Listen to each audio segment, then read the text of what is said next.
Muslimin dan muslimat rahimakumullah. Assalamualaikum waalaikumsalam warahmatullahi wabarakatuh. Alhamdulillah, syukur kita pada Allah Ta'ala yang telah pertemukan kita pada petang ini untuk mengikuti sama-sama lagi sekali pengajian kitab Fiqhul Ibadat menurut mazhab Al-Imam Syafi'i rahimahullah Ta'ala. Ya, para jemaah sekalian semua, apa khabar?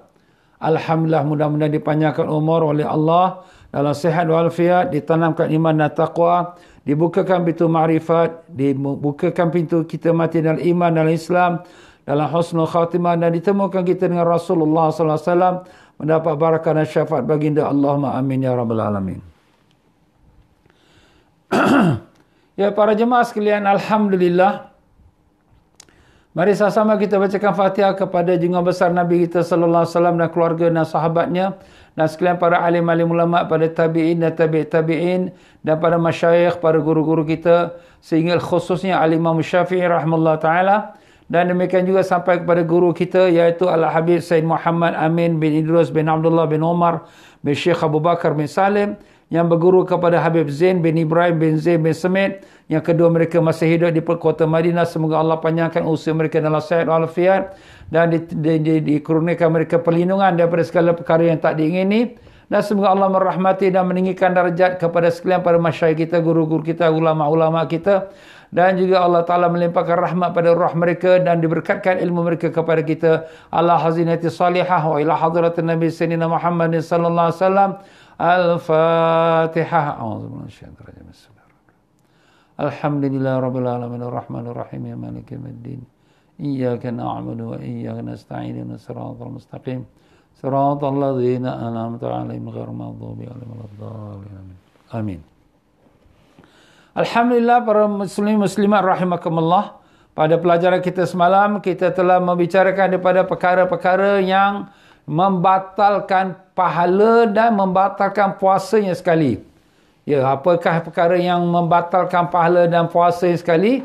Yang pertama kita telah sebutkan, iaitu perkara yang membatalkan puasa, iaitu murtad, na'udzubillah min zalik, iaitu kalau orang itu murtad, keluar pada agama Islam, walaupun sedetik, walaupun sekejap, maka dia sudah membatalkan puasanya, dan kalau dia kembali kepada Islam, maka wajib dia mengqadhakannya. Dan keduanya kita telah mengatakan bahawa apabila kedatangan haid atau nifas atau melahirkan anak, kalaulah sekiranya seorang wanita sedang berpuasa, datang uzur haid ataupun nifas, atau dia melahirkan anak tanpa keluar darah seperti operasi, maka dia punya puasa batal dan wajib diqadhakannya. Dan demikian juga kalau wanita yang dalam haid dan nifas haram puasa. Jadi kalau sekiranya dia puasa juga, dia dengan niat puasa, berdosa dia. Tak boleh. Tak wajib kita nak puasa. Tak boleh, haram.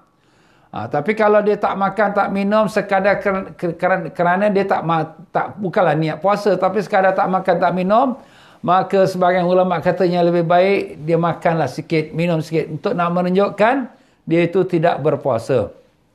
Dan kita telah mengatakan bahawa antara yang membatalkan puasa ialah gila.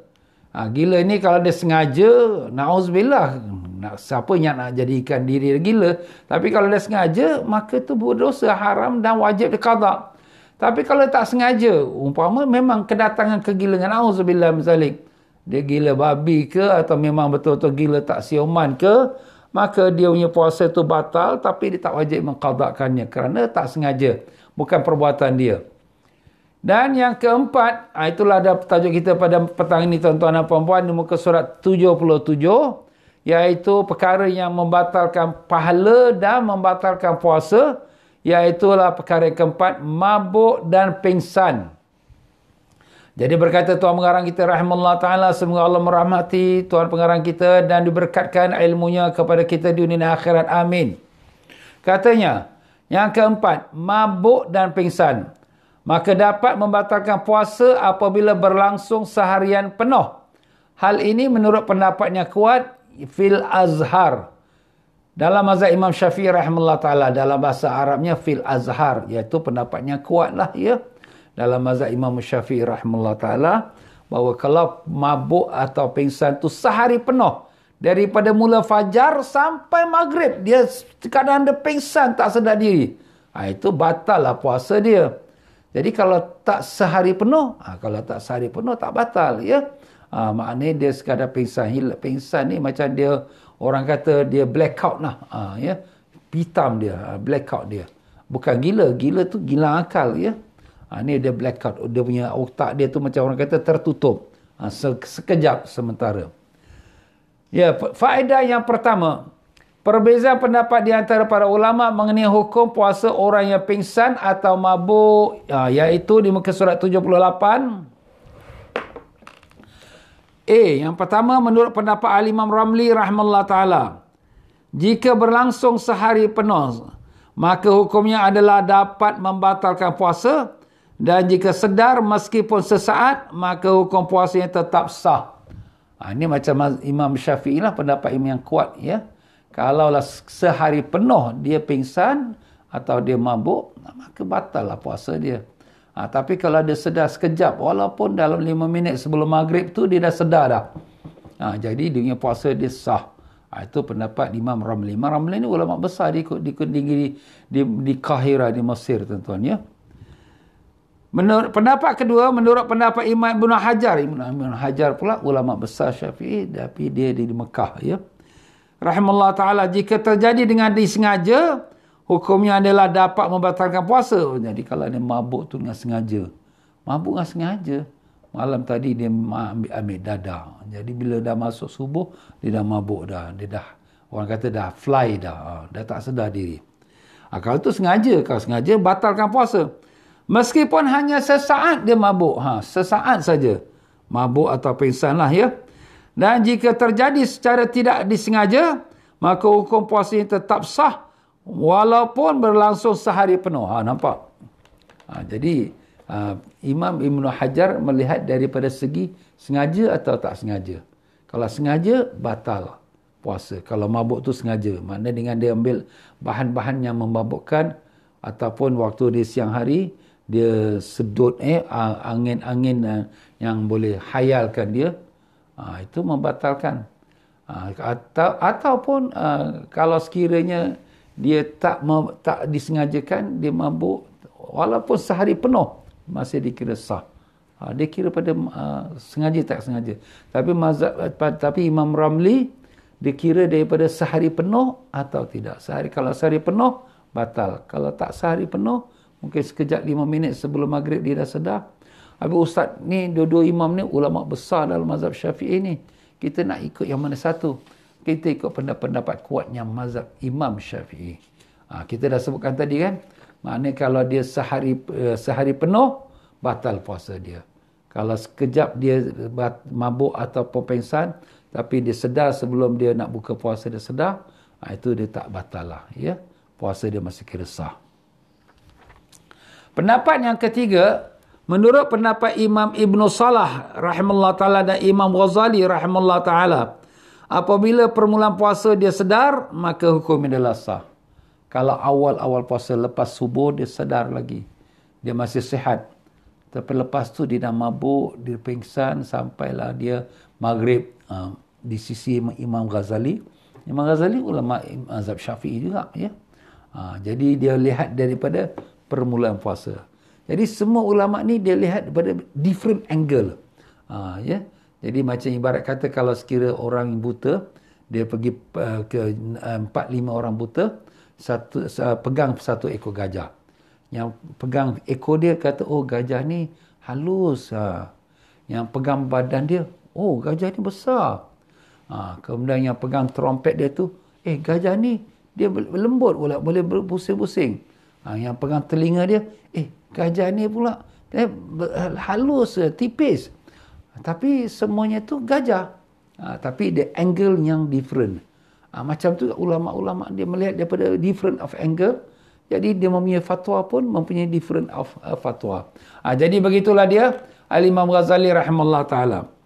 Dan yang keempat, menurut pendapat sebagian ulama, apabila terjadi secara sengaja dan berlangsung seharian penuh, maka hukum batal puasa. Dia tengok pada sengaja dan seharian penuh. Kalau sekiranya Imam Ibn Hajar, kalau tak sengaja, ya, kalau sengaja batal. Walaupun sekejap. Walaupun sekejap. Mabuk dia sekejap pun batal. Kalau sengaja lah. Tapi di sini pendapat sebagai ulama' mengatakan kalau sekira sengaja dan seharian penuh. Kalau sengaja sekejap, tak batal juga. Sekejap je mabuk, tak batal. Kalau seharian penuh, itu baru batal. Dan yang kelima, pendapat sebahagian ulama', pingsan dan mabuk dapat membatalkan puasa meskipun terjadi secara disengaja dan berlangsung hanya sesaat. Pokoknya, mabuk, pingsan, batal puasa. Walaupun sesaat. Tak kira sengaja, tak sengaja, tak kira. Mabuk, pingsan, dah batal puasa. Dan yang keenam, menurut pendapat sebahagian ulama, pingsan dan mabuk tidak membatalkan puasa. Meskipun terjadi secara sengaja dan berlangsung seharian penuh. Jadi ada pula golongan ulama kata tak batal puasa langsung. Sengaja, tak sengaja, sehari penuh, tak sehari penuh, tak batal langsung. Itu pada satu pendapat ulama. Wow, banyak pendapat ustaz.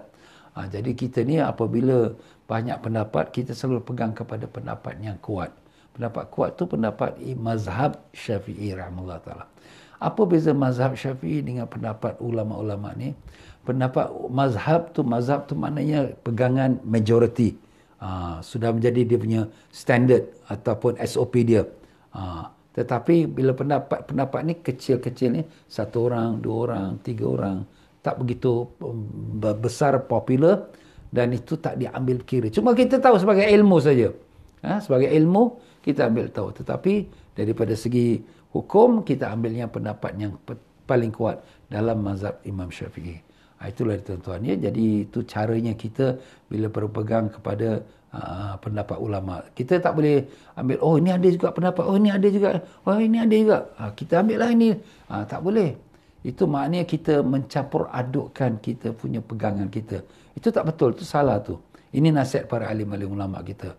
Sekarang ini ada juga viral di mana Allahumma salli Muhammad, ada yang mengatakan bahawa apabila azan subuh, kita tengah makan, boleh selesaikan makan kita tu. Walaupun azan subuh. Kerana kita boleh makan selagi azan itu berkumandang. Selagi belum habis azan, boleh kita makan. Ini salah, tak betul. Ini menyalahi keempat-empat imam mazhab dan ini menyalahi Al-Quran dan hadis. Ya, dalam Quran Allah mengatakan, Kulu washrabu hatta yatabayyana lakumul khaytul abyadu minal khaytil aswadi minal fajr. Makan dan minumlah sehingga ternyata jelas kepada kamu benang putih daripada benang hitam daripada fajar. Maknanya makan minum sampai terbit fajar. Minal fajri. Allah Ta'ala sebut minal fajr sampai terbit fajar. Jadi bila fajar saja, keluar fajar sadiq, mana masuk subuh, wah haram dah tak boleh makan minum. Apa tu makna puasa? Puasa tu menahan diri daripada segala yang membatalkannya, daripada mula terbit fajar, mana masuk subuh, sampai kepada tenggelam matahari, mana masuk maghrib. Masuk subuh saja. Habis kalau orang azan tu 10 minit, takkan 10 minit kita boleh makan. Itu tak betul tu. Ini fahaman ni kadang-kadang orang-orang nak ambil ringan, ambil mudah. Macamlah dia tu ulama besar. Maaf tuan-tuan ya. Semua hadis, semua ayat Quran sudah dibahas oleh ulama-ulama yang memang kalibernya, dia punya kemampuan dia tu luar daripada kemampuan kita. Jadi kita janganlah nak orang kata nak override mereka ya. Kono macam kita pulanya lebih. Ini banyak ni zaman sekarang ni. Banyak orang nak jadi ulama, takut-takut jadi ular dalam semak. Na'udzubillah min zalik. Faedah yang kedua. Hukum puasa orang yang tidur meskipun seharian penuh adalah sah. Ini menurut pendapat yang kuat, iaitu ala sahih dalam mazhab al-Imam Syafi'i rahimahullah ta'ala. Sah. Dia tidur. Dia tak pingsan. Dia tidur. Dia tidur sehari penuh. Dia pas pada subuh. Terus subuh pun dia kadang-kadang dia pingsan. Bukan pingsan lah, dia tidur. Memanglah tak patut. Lepas makan sahur tu, dia dah pingsan. Bukan pingsan lah, dia tidur tu, tidur macam tidur matilah. Subuh pun dia tak sedar. Ya Allah, na'udzubillah. Sampai maghrib. Sampai maghrib. Ya Allah. Ini kita cakap lah, tapi tak adalah macam. Tapi tak mustahil juga ada orang macam tu. Ini bangsa, maaf kata, orang kaki tak semayang. Puasa. Puasa, aku puasa. Tapi semayang tidak. Ada juga. Habis ustaz macam mana ya? Orang yang puasa tapi tak semayang. Macam mana puasa dia? Dari segi hukum, puasa dia sah. Kalau dia ikut syarat semua cukup, sah. Tetapi dari segi pahala, tak adalah. Pasal solat itu tiang agama. Jadi kalau kita nak bina rumah, nak letak atap dia, nak letak dinding dia, nak letak tingkap pintu, mesti ada tiang dulu. Tiang tu fondasi dia. Tak ada tiang, macam mana nak letak atap, dinding semua? Nampak? Jadi ini keadaan yang orang-orang yang tak semayang, tapi puasa, dia puasa. Orang ini, maaflah, ya. Puasa dia sah, dia tak wajib qada. Tapi dia, umpama kata macam tadilah, tak ada pahala dia. Ya Allah, kesian, rugi dia. Itu tuan-tuan, ya. Sebab bila dia tak semayang tu, dia dosa besar. Bukan dosa kecil, dosa besar. Orang mengumpat dosa besar. Orang yang membawa batu api itu dosa besar. Itu kita dah bicarakan semalam. Jadi maknanya dosa besar tu dia batal pahala dia. Tak ada pahala. Puasa dia tak batal, tapi pahala dia batal. Ya. Sedangkan menurut pendapat Imam Suraj rahimahullah ta'ala dan Imam Istakhri rahimahullah ta'ala, hukumnya adalah tidak sah jika berlangsung seharian penuh. Ni ada juga dapat ulama dalam mazhab Syafi'i. Tapi satu dua ulama mengatakan puasanya tak sah.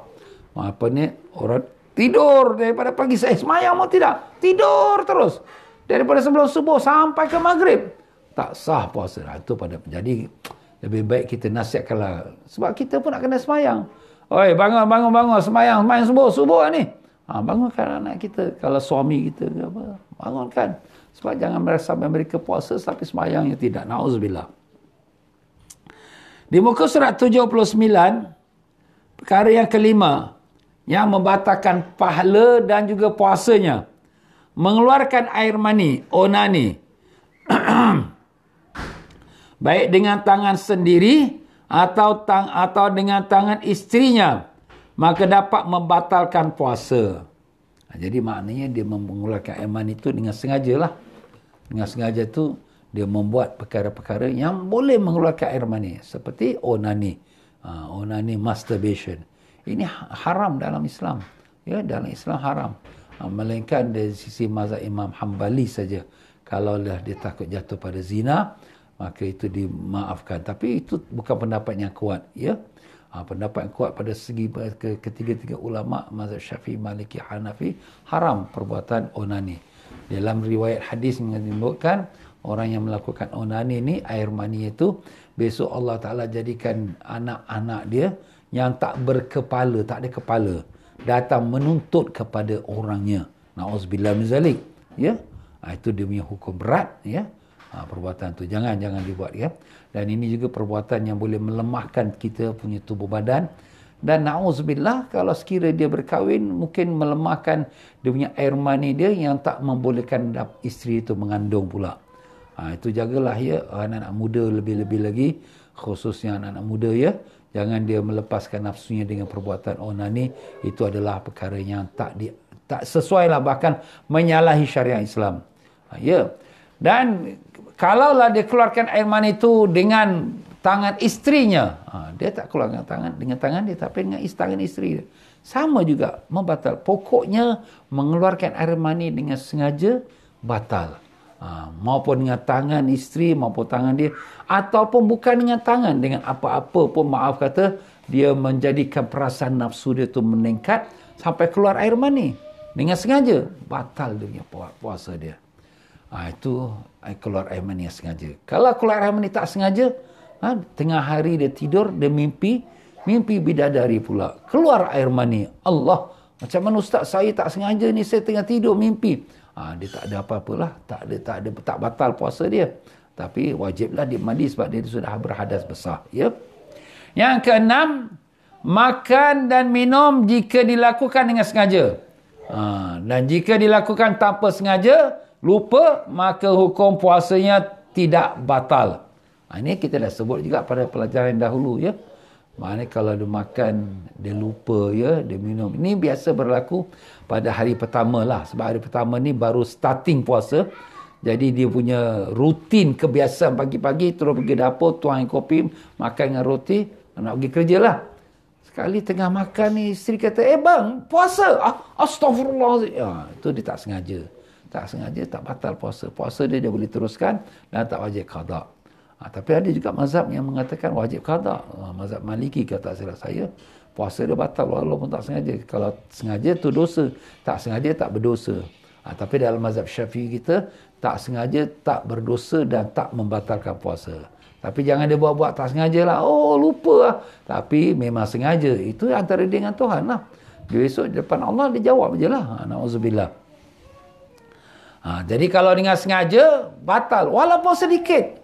Walaupun sedikit dia makan minum. Umpama kata, dia terselit makanan kat celah-celah gigi dia, makan sahur tadi.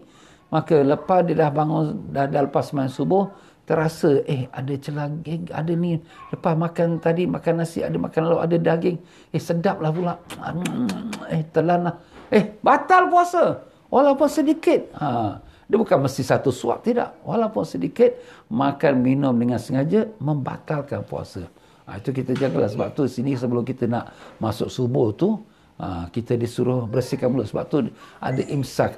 Imsak tu bukannya wajib, tapi dia sebagai orang kata, kalau traffic light lah ya, kita tengah bawa kereta, lampu kuning itu standby lah, bukan makna mesti stop. Yelah, kalau nak stop pun stop lah, tapi standby. Mana kita daripada jauh ni, dah nampak lampu kuning, slow down dah dekat lampu kuning dah, sekejap lagi merah. Macam tu lah. Jadi imsak tu sebagai mempersediakan diri kita untuk menghadapi puasa. Kalau kita tengah-tengah makan, belum azan, tengah makan sekali, Allah Akbar, alamak, mulut penuh dengan nasi. Apa nak buat? Kena buang. Tak boleh habiskan. Tak boleh telan. Satu biji telan. Dah lepas azan. Dah dengar azan. Batal puasa. Allah. Sebab tu di sini jangan kita makan sampai last minute. Ya. Kalau dah bangun dah lambat. Alamak. Lagi 5 minit dah azan. Aku makan pun tak sempat. Ambil satu biji kurma. Ataupun satu teguk air. Alhamdulillah. Aku berpuasa besok hari kerana Allah. Sudah. Cukuplah tu ya. Jadi itulah dia tuan-tuan dan puan-puan ya. Jangan kita minum dengan sengaja. Walaupun sedikit.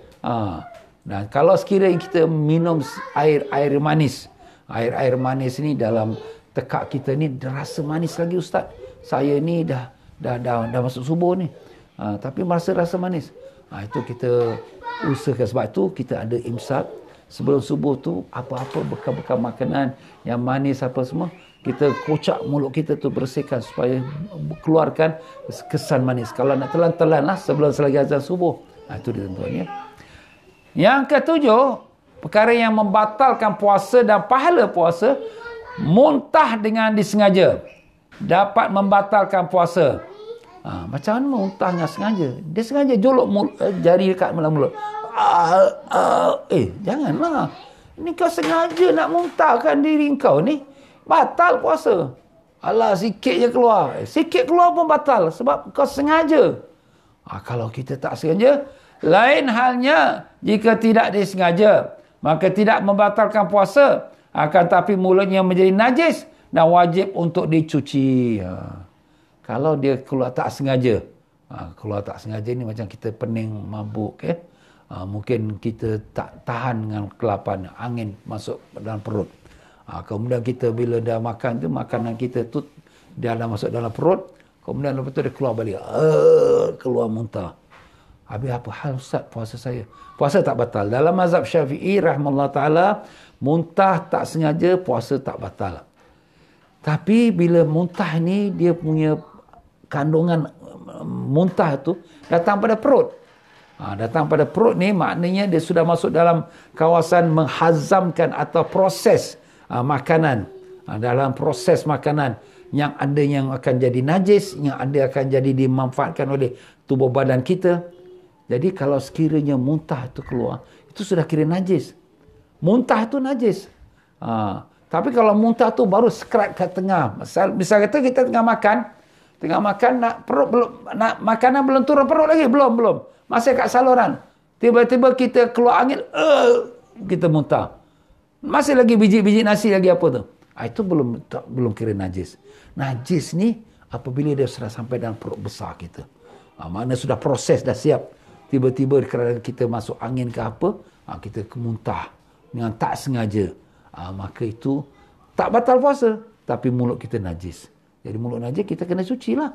Bersihkan dia. Itu saja. Itulah dia tuan-tuan. Daripada bab muntah, dan dalilnya dari masalah ni di atas sabda Nabi sallallahu alaihi wasallam, Barang siapa yang tidak sengaja muntah, maka tidak wajib baginya untuk qada.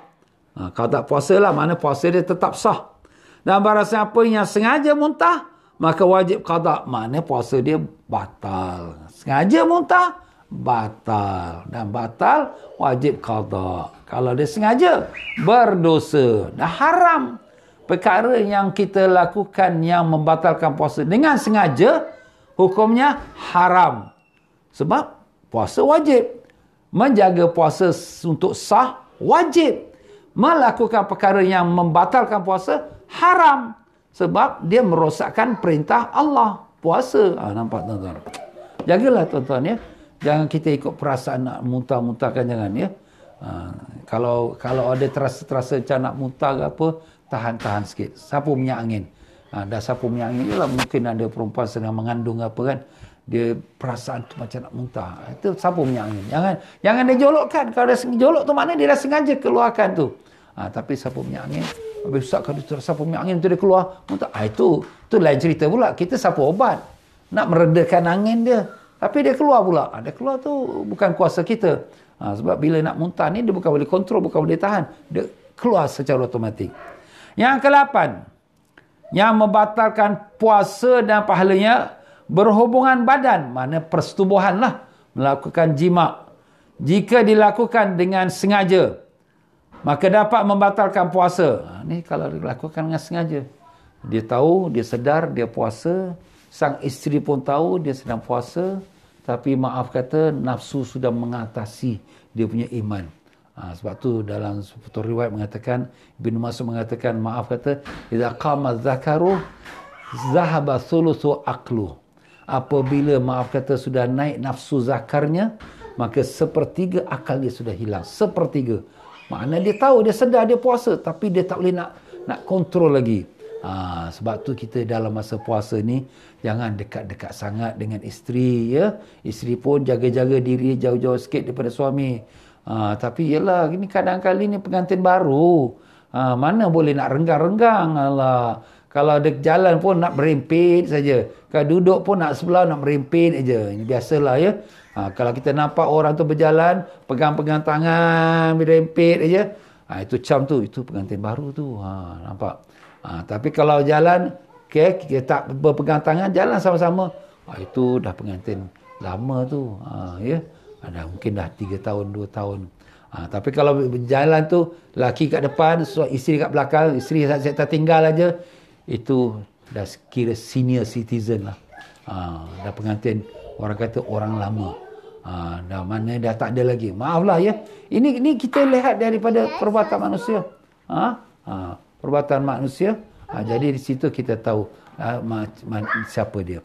Tetapi kita wajib. Maknanya suami isteri wajib menjaga pantang larang ini.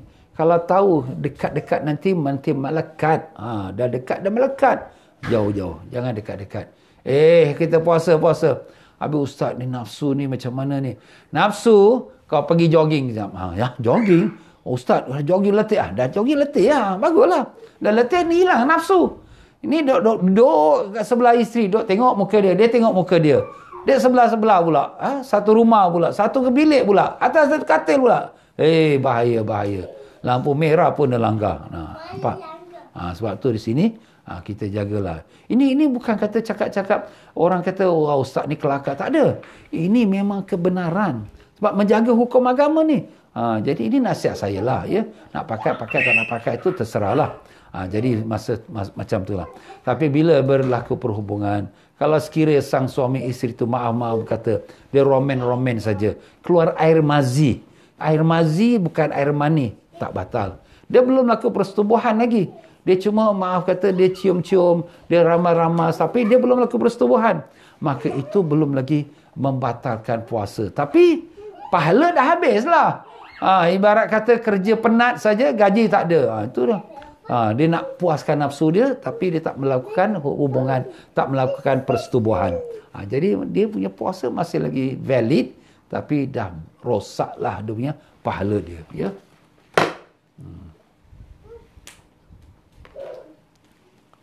Jadi itulah dia perhubungan badan persetubuhan itu jika dilakukan dengan sengaja.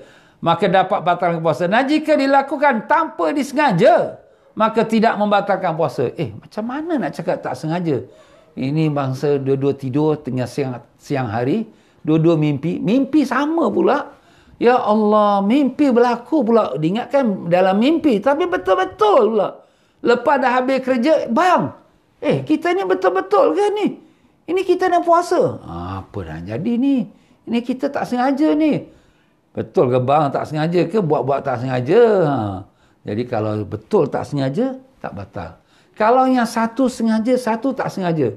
Umpama yang satu tak sengaja ni, dia memang dia lost. Dia tak ingat langsung dia tu puasa. Yang satu ni, dia tahu dia puasa. Tak kira lah suami atau isteri, dia tahu dia puasa. Tapi nafsu sudah menutupi akal dia. Maka yang sengaja tu batal, yang tak sengaja tak batal. Itu kembali kepada dia punya keadaan sengaja atau tak sengaja. Yang ke-9, yang membatalkan puasa dan pahala puasa ialah memasukkan atau masuknya sesuatu yang mempunyai jirim atau zat.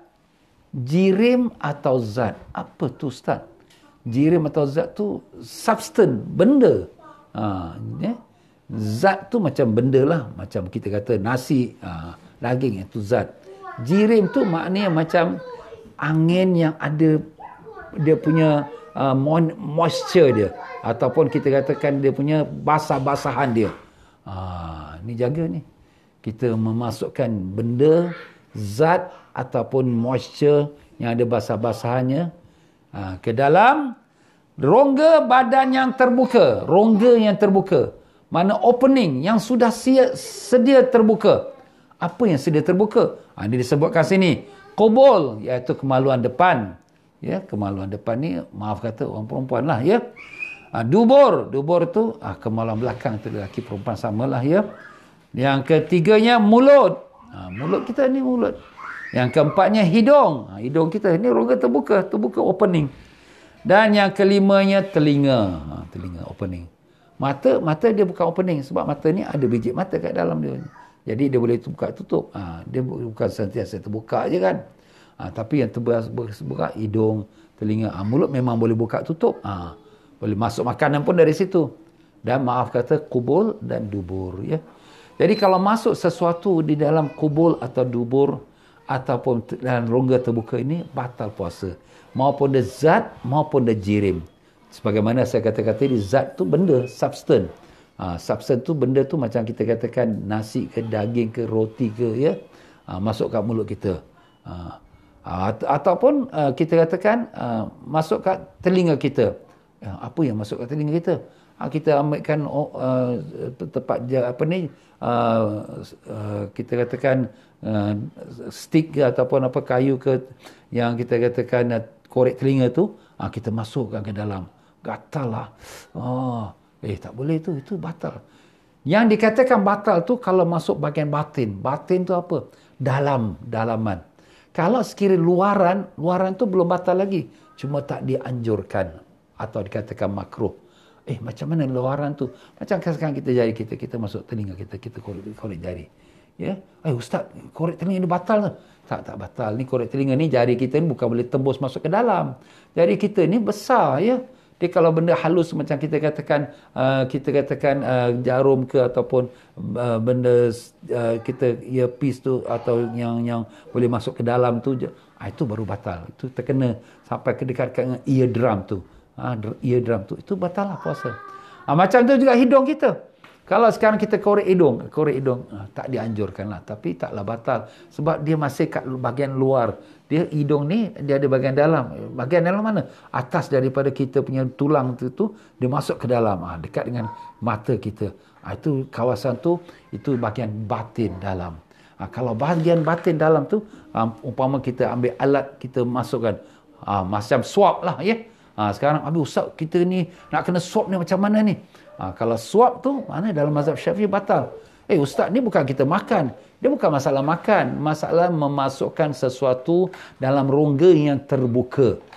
Dia bukan masalah makan yang boleh kenyangkan. Tidak. Dia bukan syaratnya masalah makan. Banyak orang salah faham dalam perkara ini. Oh, ini kalau kita makan batal. Ini kita tak... ini suap bukan masalah makan. Masalah masuk dalam rongga terbuka. Dan dia memang kena masuk ke dalam. Dia bukan masuk kat luar. Dia masuk ke dalam. Supaya nak ambil apa-apa dia punya bekas-bekas lendir-lendir apa. Untuk nak test ke ada COVID ke tak ada COVID ke. Jadi itu batal dalam mazhab Syafi'i. Habis Ustaz, kalau kita mazhab Syafi'i batal. Habis kalau kita kena cek tu macam mana? Kalau bukan dengan sengaja kita, makna bukan sengaja, bukan kita nak sengaja, kita nak pergi suap. Tetapi andai kata kalau keadaan tu berlaku kerana kita dalam kawasan kluster yang di mana ada orang COVID. Nah, pemerintah kata, semua ni kita test sekarang. Tak boleh tunggu lagi. Takut bahaya pula. Kalau nak kena test sekarang, Ustaz, saya puasa ni. Kau puasa tak puasa kau pasal. Tapi ini nak kena test. Nak kena swab. Batal lah puasa dalam mazhab Syafi'i. Tapi kalau sekiranya kita sekarang ini ada dah appointment. Appointment itu untuk kita ambil swab test. Umpama swab test. Cuba elakkan pada waktu siang hari kita puasa. Ini sekarang bulan Ramadan kan. Cuba elakkan pada siang hari. Malam hari pun boleh. Kalau kita ada choice lah untuk kita memilih. Kalau no choice dan kita terpaksa juga. Dan kita tahu besok kita nak pergi swab ni. No choice dan terpaksa. Maka kita boleh taklid kepada mazhab Hanafi. Taklid ini dia bukan pada saat kita nak kena swab, tapi saat permulaan kita nak berniat puasa. Syarat taklid tu mesti kita pada permulaan nak kita niat puasa. Sebab macam misal kata kita nak ambil wuduk, nak tawaf. Kalau tawaf mazhab Syafi'i tersentuh perempuan lelaki batal. Tapi kalau Hanafi tak batal. Aku ikut Hanafi lah. Okey, tapi waktu nak ambil wuduk mesti taklid niat. Aku bertaklid pada mazhab Hanafi. Kemudian dia ambil wuduk ikut macam mazhab Hanafi. Kemudian dia tawaf, terlanggar lelaki perempuan tak batal pasal dia di atas pegangan mazhab Hanafi. Macam tu juga dalam swab ni. Kalau dia dalam swab tu besok lah, alamak aku besok nak kena swab ni. Aku nak try cari appointment lain, tak boleh lah. Memang dah kena lah ni, nak wajib ni. Tak pergi pula, nanti aku kena tangkap pula. Allah, berat pula. Okey, jadi malam ni bila kita nak niat tu, kita ni aku bertaklid kepada mazhab Hanafi. Ya Allah, aku berniat puasa esok hari tunai Ramadan tahun ini kerana Allah. Niat puasa samalah. Cuma sebelum niat tu kita berniat aku bertaklid pada mazhab Hanafi. Jadi maknanya kita puasa ni sekarang ni atas kaedah, atas undang-undang mazhab Hanafi. Mazhab Hanafi kalau masuk suap ni dia tak batal. Ya, sebab itu bukan perkara yang membatalkan puasa dalam mazhab Hanafi. Tapi mazhab Syafi'i dia batal. Jadi kita ni sekarang ni semua dalam mazhab Syafi'i. Tapi kalau perlu diubah, kita kena taklid tu pada permulaan jatuh niat tu. Sebelum nak niat tu kita taklidkan pada mazhab Hanafi. Untuk hari tu ajalah, hari lain dah biasalah. Ya, baik. Jadi begitulah. Masuk sesuatu dalam rongga terbuka. Termasuk juga kalau kalau orang dia buang air besar. Buang air besar ni maaf. Keluar pula dia punya cacing. Cacing ni zaman dulu budak-budak banyaklah biasa. Kita pun dulu waktu tu pun na'udzubillah makanan tak sihat ni.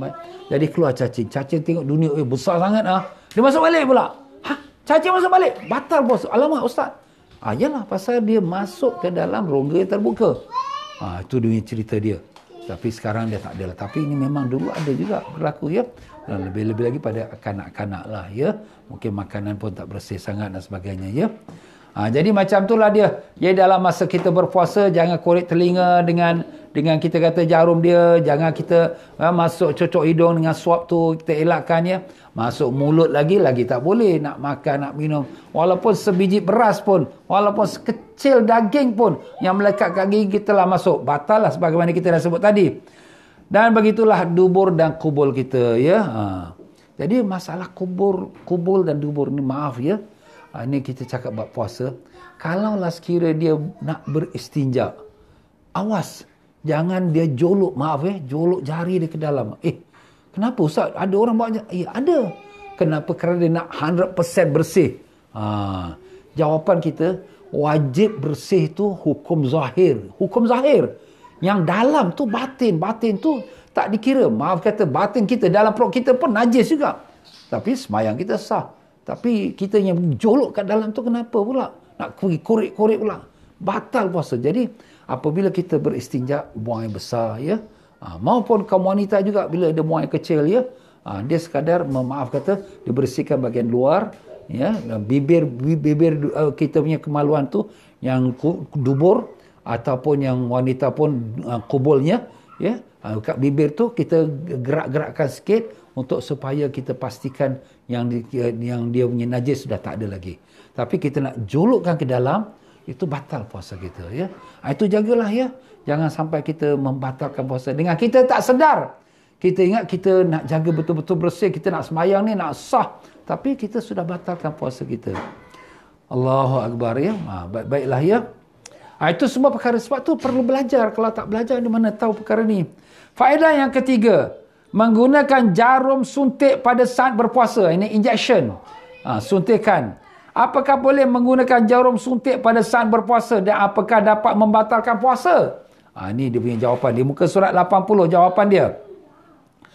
Boleh menggunakannya jika dalam keadaan darurat. Dan mengenai apakah membatalkan puasa atau tidak, maka dalam hal ini terdapat perbezaan pendapat di antara para ulama. Boleh masuk jarum suntikan, boleh. Kalau asal darurat lah. Darurat tu mana? Terpaksa, no choice. Doktor nak injek.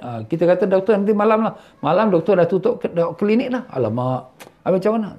Terpaksa. Tapi puasa batal ke tidak? Ini dia punya cerita dia secara terperinci. Pertama, menurut sebagian ulama, dapat membatalkan puasa apapun yang disuntik, baik berupa air infus atau obat. Air infus tu apa? Air yang vitamin, yang menguatkan badan kita, yang menyegarkan. Atau kita kata makanan.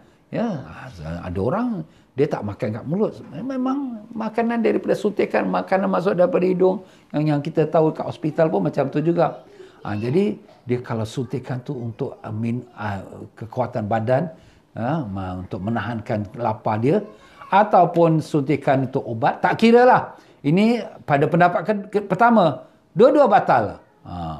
Menurut pendapat yang kedua, sebahagian ulama tidak membatalkan puasa apapun. Ada yang kata sama sekali suntikan tu tak batal. Kalau suntik obat ke, vitamin ke, makanan ke, tak batal. Ini pendapat kedua.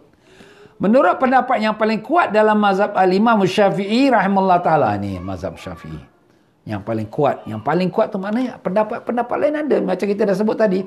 Tapi yang paling kuat, yang patut kita pegang, perincian hukumnya ialah, pertama, apabila yang disuntikkan itu adalah berupa makanan, air infus. Air infus dia panggil, ini bahasa Indona, air infus, ya. Tapi itu berbentuk makanan lah, ya. Maka hal ini dapat membatalkan puasa sebab dia seperti makan. Jadi kalau tak makan kat mulut, makan kat injek. Jadi mana segar, kuat, sihat. Kau ni segar, nampak sihat aja, orang puasa dah lembik dah. Wah, aku masuk suntikan kau. Power, nampak. Itu dah membatalkan. Sebab dia menafikan akan hikmah puasa. Apa hikmah puasa? Nak dapat rasa lapar juga. Sebab bila kita rasa lapar, kita rasa insaf, nafsu kita kurang, dan kemudian kita kesian pada orang fakir miskin. Itu antara hikmahnya lah. Yang kedua, apabila yang disuntikkan itu hanya berupa obat, maka para fuqaha ulama fikih menjelaskan apabila obat yang disuntikkan itu masuk ke dalam urat yang berongga. Nampak tuan-tuan? Ulama fikih kita ni cukup halus, ya. Mereka ni bukan mengkaji satu hukum, tapi huraian-huraian dia. Bahkan kalau kita fikir balik, mereka ni bukan hidup zaman kita. Daripada zaman Imam Syafi'i dah 1300 tahun dahulu dah. Selepas Imam Syafi'i seterusnya ulama-ulama. Mereka tu zaman demi zaman mereka sudah kaji.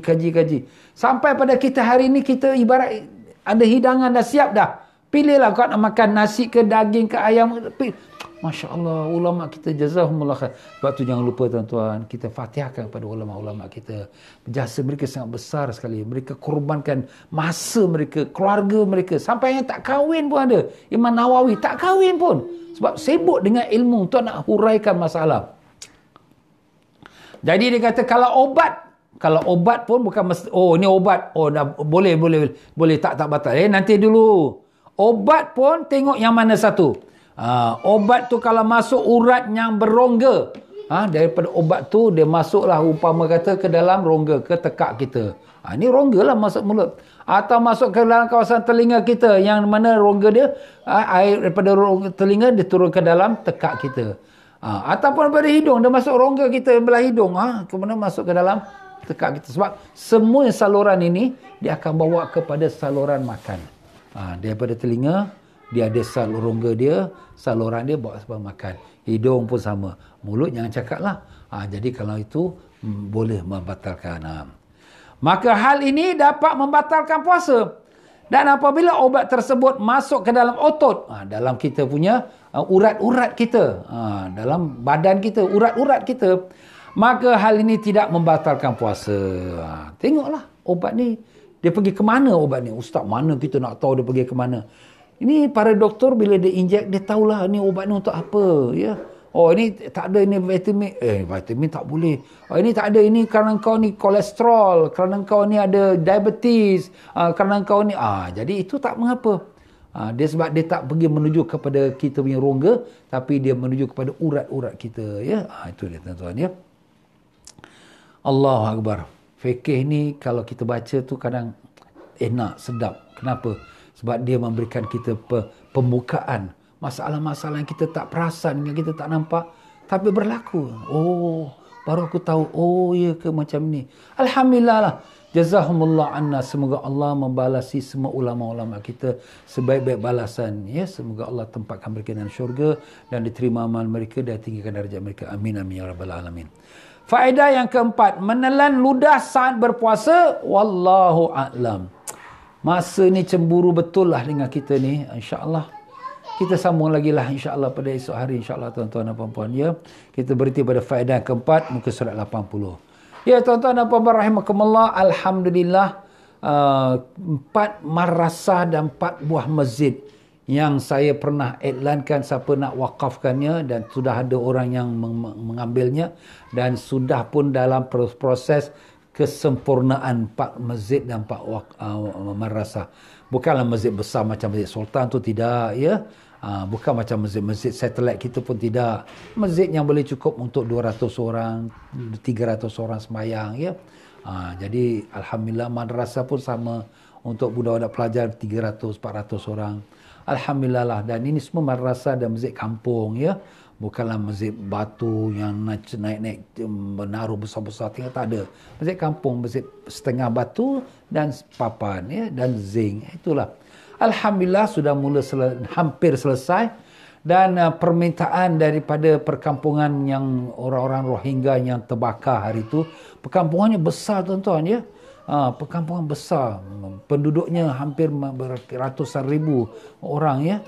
Jadi memang keperluan mereka itu sangat-sangat mendesak. Kalau ada lagi nak dia dibangunkan, iaitu 3 buah masjid dengan 3 buah madrasah lagi. Jadi satu masjid itu hanya kosnya $10,000 Singapura. Dan madrasahnya kosnya $7,000 Singapura. Ya. Jadi tuan-tuan dan puan-puan yang $6,700 Singapura. Kalau tak salah saya. Samalah macam harga yang lepas juga, ya.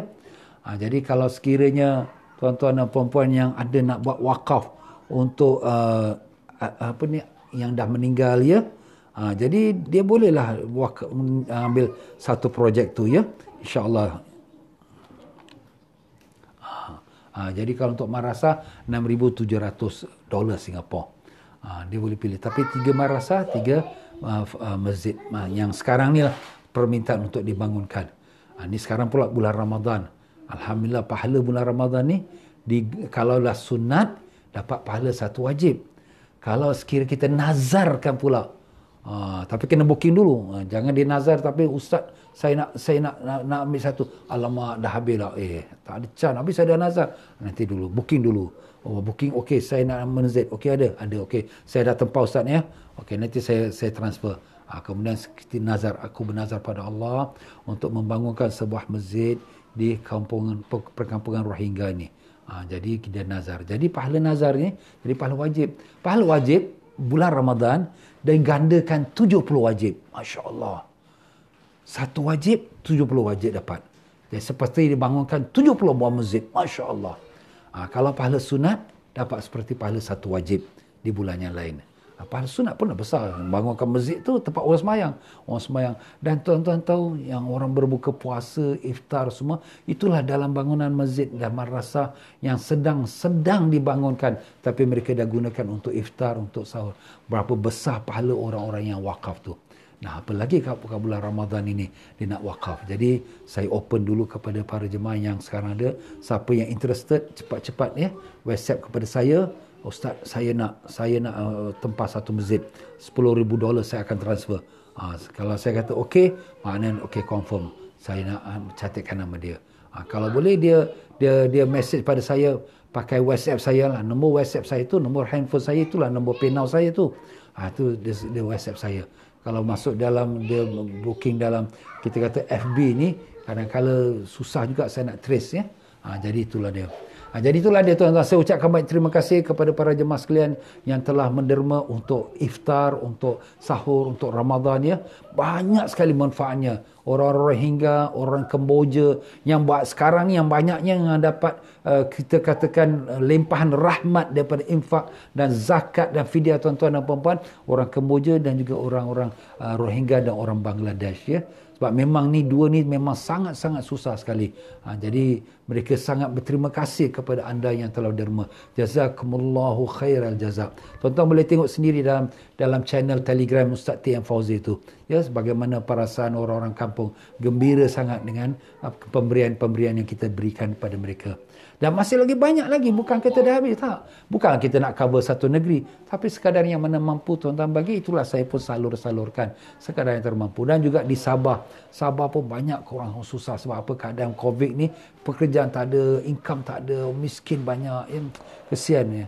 Itu pun saudara Islam kita. Lain lagi di Singapura pun macam tu juga ya. Lain lagi di Indonesia. Kita ni syukurlah pada Allah ya, kita kadang buka puasa makanan pun terlebih sampai tak boleh nak makan. Mereka ni nak makan pun tak ada. Allahu Akbar. Baiklah tuan-tuan dan puan-puan, sampai situ saja. Mari sama-sama kita bacakan Fatihah untuk kita doakan mudah-mudahan anak saya ya, Tengku Muhammad Faruqi Faidullah ya, yang di mana sekarang ni berada di Mesir bersama teman-temannya, yang di mana mereka ini dalam keadaan yang kebimbangan masalah COVID. Sebab COVID sekarang ni sudah terkena kepada pelajar-pelajar Singapura kita di Mesir tuan-tuan ya. Mari kita bacakan Fatihah. Semoga Allah Ta'ala sembuhkan mereka yang terkena dan pelihara mereka yang belum terkena, dan semoga Allah berikan mereka sihat walafiat dan dapat menyambung pelajar mereka dan dapat menjadi ulama-ulama kita yang akan datang. Amin amin ya rabbal alamin. Dan kita bacakan Fatihah juga sekaligus untuk arwah sekalian ibu bapa kita, adik-beradik kita, mak bapak kita yang telah meninggal dunia, dan juga kepada almarhumah isteri saya Hajah Latifah binti Harun, dan juga kepada roh almarhum Nordin bin Abdul Rahman, dan pada roh almarhumah Mukmin binti Abdullah, dengan berkat syafaat Nabi sallallahu alaihi wasallam. Semoga Fatihah itu disampaikan kepada mereka semua. Al-Fatihah. A'udzubillahi minasyaitonir rajim. Bismillahirrahmanirrahim. Alhamdulillahirabbil alamin. Ar-Rahmanir Rahim. Maliki yaumiddin. Iyyaka na'budu wa iyyaka nasta'in. Ihdinas siratal mustaqim. Siratal ladzina an'amta 'alaihim ghairil maghdubi 'alaihim waladdallin. Amin. Ashhadu an la ilaha illallah astaghfirullah. Nas'alukal jannata wa na'udzubika minan nar. Ashhadu an la ilaha illallah astaghfirullah. Nas'alukal jannata wa na'udzubika minan nar. Ashhadu an la ilaha illallah astaghfirullah. Nas'alukal jannata wa na'udzubika minan nar. Allahumma innaka 'afuwun tuhibbul 'afwa fa'fu 'anna. Allahumma innaka 'afuwun tuhibbul 'afwa fa'fu 'anna. Allahumma innaka 'afuwun tuhibbul 'afwa fa'fu 'anna ya karim. Wa sallallahu ala sayyidina Muhammad wa ala alihi wasallam. Alhamdulillah rabbil alamin. Sekian saja, wabillahi taufiq wal hidayah. Wassalamualaikum warahmatullahi wabarakatuh.